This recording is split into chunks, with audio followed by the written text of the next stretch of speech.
The future of healthcare in Idaho. An Idaho doctor says he has a plan to make sure the thousands of Idahoans who don't get Medicaid but can't afford a plan on the exchange are covered. The 2015 legislative session was originally scheduled to wrap up today. That didn't happen, but lawmakers did make some major progress we'll tell you about. The State Geography Bee was in Rexburg, an event that highlights the importance of academic recognition. Local News 8 at 6 starts now. You're watching Local News 8 at 6. Local people, local news. Good evening, everyone. 78,000 Idahoans are not covered by health insurance right now. This is the gap of people who do not qualify for Medicaid and can't afford health insurance through the state. Local News 8's Chelsea Brensel spoke with a doctor who says this issue will be fixed. Chelsea, when does he say this will change? Well, Jay, Dr. Ted Epperly says people who fall under the category will get coverage, but not this year. Lawmakers have yet to come up with a solution for Medicaid expansion. Yeah, there's a lot of politics with this. It's perceived as Obamacare. It's perceived as the federal government's intrusion on states' rights in terms of what states should or should not do. And so many of the legislature are very resistant to that. They don't want to be told what to do. They want to be engaged in a process in which they're part of the solution and not mandated to do things. Dr. Epperly says it's more than just figuring out Medicaid expansion. It's about transforming the entire system. Epperly has a three-step process to fix the gem state healthcare over the next 20 years. Step 1, redesign the delivery of healthcare, making it more integrated and creating team-based care. 2, payment reform needs to happen by pay for better health outcome, not just seeing patients. And 3, everyone, including patients, needs to be part of the solution. Everyone should take part in better health habits and should be health conscious. You know, there's some really good things going for the state of Idaho. The thing that needs to happen now to get us the rest of the way is that instead of working like this, we start working like that. The state just received a $40 million grant for 4 years for health care reform. Live in the studio, I'm Chelsea Brensel. Thanks, Chelsea. Idaho ranks 50 out of 50 of the state list for pharmacy care physicians per capita. Well, time now to check in with First Alert's Chief Meteorologist, Michael Coates, with a look at our weather. Beautiful today, Michael. Hard to complain about today, Jay. We have beautiful skies. We have warm temperatures and very light winds for now, but the winds are beginning to increase here as we speak. In fact, we're starting to see more wind pickup for this evening and a wind advisory already issued for tomorrow. This is for much of the Snake River Plain, also portions of the Magic Valley and even some of the southern Highland counties. Wind gusts 40 to 50 tomorrow. It's going to be awfully windy here. 70 degrees in Idaho Falls, winds out of the south-southwest at 13 miles an hour. And Pocatello at the Farm Bureau Camp, we're in the lower 70s with the winds picking up here at 15 to 25 miles an hour. So the winds again starting to increase here. 68 for Rexburg, 71 for Blackwood, upper 50s for Jackson, lower 70s in Challis, mid 60s in Millette, 74 for Twin. Boise also, look at this, just shy of 80 for the Treasure Valley. Here locally, though, we're also picking up some wind out of the southwest. It's helping to drive our temperatures northward. But coming up here, it's going to be an awfully windy day for your Saturday. A few mountain showers to talk about, plus another storm in that 8-day forecast. Jay? All right, thank you, Michael. Idaho lawmakers are hoping to wrap up this legislative session this week, but obviously that hasn't happened. Local News 8's Natalie Shaver has been following everything that's been happening in Boise today. So, Natalie, the session hasn't wrapped up yet, but some major issues addressed today? That's right, Jay. Education and transportation funding were the big ones today. Lawmakers have come up with a schools budget, and we might see an increase on the fuel tax. Education and transportation, two of the biggest issues this legislative session. Today, lawmakers made progress with both of those. In education, roughly $101 million could be added to the state's school budget. The Joint Finance Appropriations Committee approved a 7.4% increase. In the proposed budget, $33.5 million is set aside to bump up teacher pay. It's part of a 5-year teacher pay increase plan that was approved earlier in the week. In a statement, Idaho Schools Superintendent Sherry Ybarra says she's all about the budget set by JFAC. The statement quotes her, "We appreciate the open lines of communication with members of JFAC and members of the legislature. This demonstrates what can be accomplished for Idaho students when great ideas are coupled with an environment of collaboration." This budget proposal still needs to pass in both the House and the Senate. It is expected to be approved. Transportation funding was today's other big topic. And you might not want to hear this, but gas prices might go up. A three-part tax bill includes a fuel tax increase. That would go up 7 cents, bringing the state's gas tax to 32 cents. That would add $65 million to the state transportation fund. The other two parts of the tax plan include eliminating the grocery sales tax and lowering income taxes on top earners. House Speaker Scott Bedke tells the Associated Press that he wants the tax bill to pass before the session ends. Live in the newsroom, I'm Natalie Shaver. Thanks, Natalie. The legislature reconvenes on Monday. One of the smallest stores Cal Ranch has expanded with a grand opening in Rexburg. Owners say after 50 years in the city, it was time to make a change. We've gone from a 25,000 square foot building to 50,000 square feet now. So really excited to show the people what our new format looks like, able to bring some of the product that we haven't had up in Rexburg. The new Cal Ranch store is just across the street from the original store on North 2nd East. The store will offer more merchandise and space for customers. The Rexburg Chamber of Commerce said this grand opening among many throughout the city. Rexburg is just growing by leaps and bounds. You know, I often say don't go away for the weekend because when you come back it's going to look different. Something's going to open up. Cal Ranch will be closing its old facility. That building has not been leased to anyone else at this time. National Geographic is teaming up with schools and universities to promote better geographical literacy. Many say the subject is being lost throughout our education system. Local News 8's Bree Clark shows us how students in our state are taking geography to the next level. I'm excited, but I am nervous. I really want to win. I'm actually really excited because I never really expected it to happen. For Joshua DeBell and Nicholas Monahan, being among the list of finalists is just like standing on top of the world because it isn't a cakewalk to get there. Geography is kind of a little bit of everything, so there's questions about physical geography, plate tectonics, volcanoes, earthquakes, weather.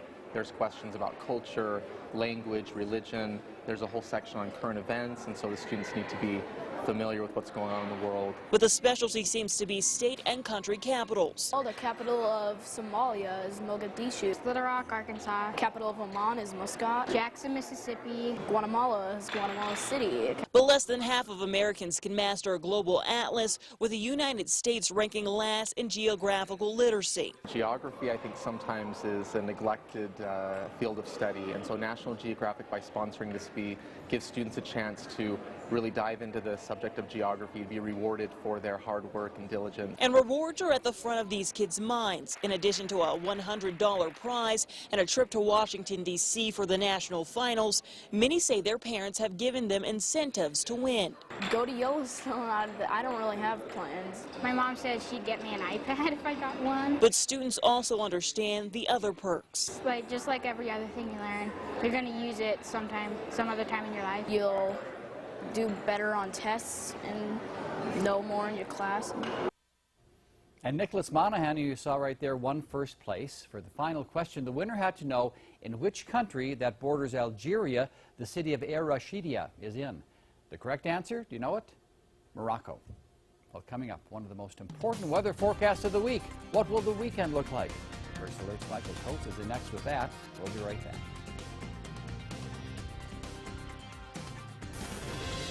Carol Honus, Jay Hildebrand, First Alert Chief Meteorologist Michael Coates, and Jeff Landers with Sportsline. You're watching Local News 8 at 6. Local people, local news.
Now, your first alert weather with Chief Meteorologist Michael Coates.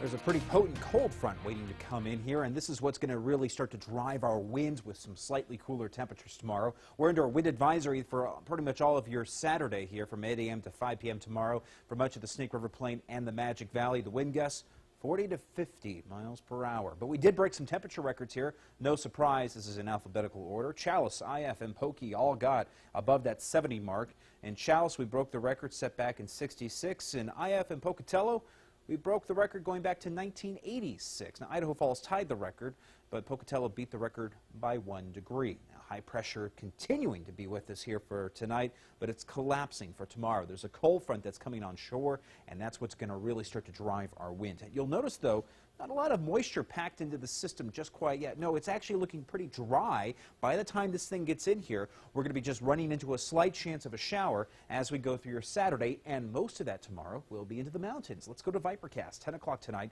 through tomorrow. I'm going to freeze the clock here in around the late morning hours for Lemhi, Custer, Blaine County. Slight chance of a shower there. You'll notice the Snake River Plain, we're staying dry, also the Magic Valley, but as we get to the afternoon hours, a brief little hint of cloud cover tomorrow afternoon. Slight chance of a rain shower, most of which hanging out towards Driggs, Victor, Jackson Hole, Bonneville County, east of Idaho Falls there and into the mountains. But we're going to clear out pretty quickly heading into Sunday. And then I'm going to take you as we zoom it out into the next week period here. We're looking to see another storm coming through, and that storm system will really get in here for the middle of next week.